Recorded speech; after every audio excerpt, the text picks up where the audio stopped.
You're welcome back. This is Newsfile, it's your most authoritative news analysis platform. And here on Newsfile, we put Ghana first. I'm Samson and my take is a call on you to help CHRAJ and the OSP fight corruption. You have a duty, according to our Constitution in Article 41, to help combat misuse and waste of public property. That's corruption. The Constitution enjoins the state to take all necessary steps to eradicate corruption. If you find the state is not doing enough, it is because you are also not doing sufficiently well. The Crusaders Against Corruption, that's a civil society organization, together with Imani Africa, Ghana Integrity Initiative, and the Ghana Anti-Corruption Coalition, have reignited the discussion and pushing for something to be done. The Citizen Movement Against Corruption, and as you have known, Occupy Ghana has also been on the subject matter of the Conduct of Public Officers Bill 2022 for a while now. That bill was introduced in Parliament many years ago, over a decade ago. In fact, you remember Emil Short. Emil Short, as head of CHRAJ, helped to ensure that the first draft, or what was turned into that draft, was made and submitted for the purposes of turning it into a law, and it is supposed to replace the very, I'll be careful the words I use, useless piece of legislation that says declare your assets, but you are declaring it in a piece of paper, put it in an envelope, and you take it to the Auditor General. The Auditor General has no right to open to check, to verify if what you have brought is an empty sheet of paper. The Auditor General has no clue what you have put in there. If you have stated that you have a house, you have two houses, and you are supposed to also declare your debts, your liabilities, it has no idea what you have put in there. So you could actually put in there that you own 4 houses. As we are beginning to learn that, Cecilia Dapa, there is going to be some petition to the right authorities about the properties that she holds in her name, all acquired within a certain period when she has been a public servant.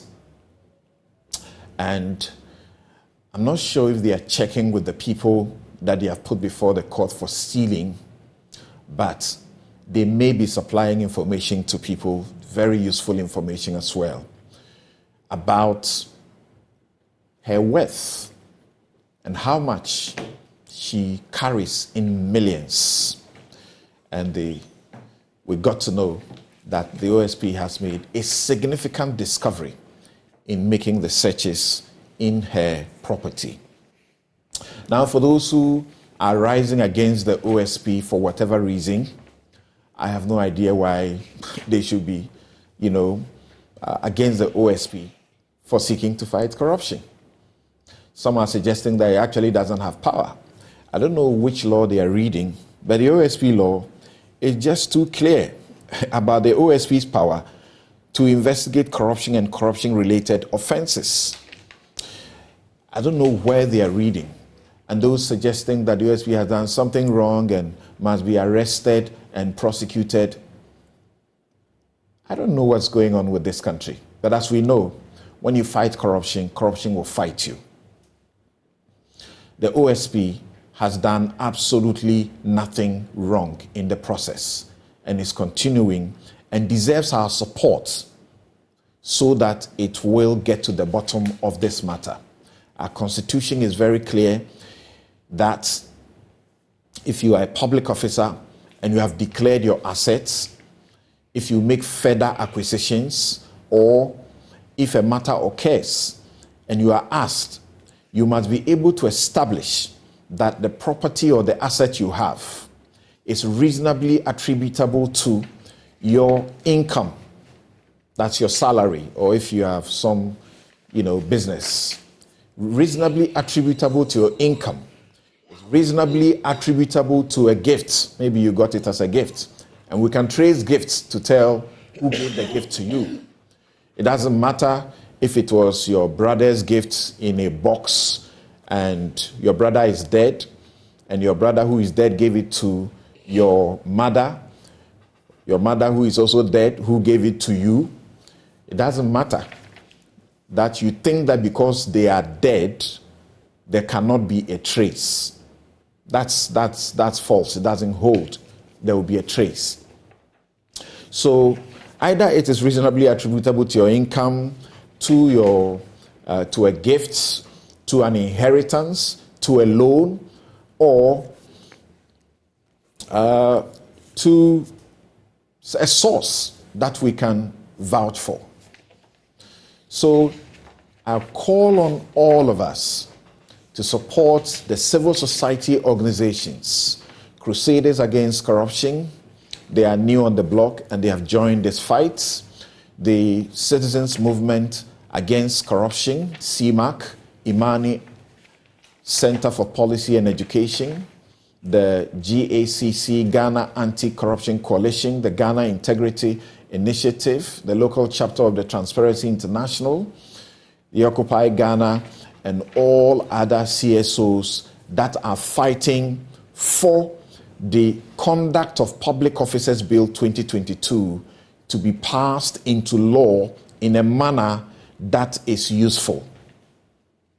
In the military regime, in Rawlins's regime, when you declare your assets, they are published with the state, as in the assembly press. They are gazetted.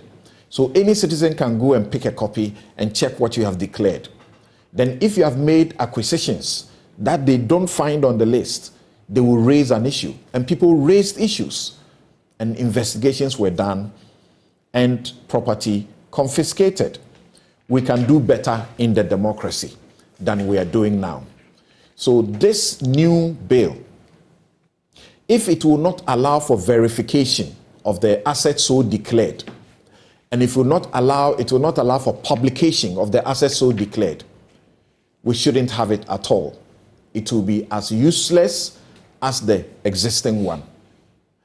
And the MPs who have been fighting against it, they need all of us as citizens to rise up and to tell them to their faces that it is how we want it that will be done. Those who are rising with petitions to various places, that is the best thing to do. I was sad last week when I spoke about the Whistleblowers Act. That gives you power to blow the whistle. And people were very cynical. They couldn't trust any of the institutions listed in that act to blow the whistle to. Please, don't do that. Blow the whistle nonetheless. And the law will be used to protect you.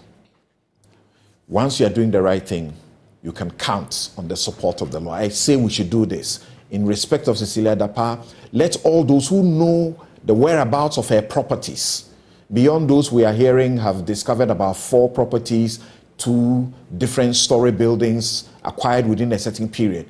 Let all begin to blow the whistle. Inundate the offices of the OSP, the offices of CHRAJ with these whistleblowing, and let them do their work. If we don't do it, this country will remain what it is now. The corruption is very pervasive, and you are getting almost nothing despite your hard work. That's my take. Now, we'll take a quick break, return, I introduce my guest. We go to Niger, come to the Bank of Ghana and to the economy of this country, and to ask questions too about how a whopping 200 million of your money has been sunk into Seglime. and it's been abandoned all this while. Just like what Kufuor did. Then the NDC came, they abandoned their affordable projects and decided they wanted to do a new one, STX. We know where that ended us, right? Guess what? If you sit back, it's your money. It's not their money. It's not money from their pocket. And in fact, some of these projects, they do them and turn around to buy them. They're not doing it for you, in fact. We'll be right back.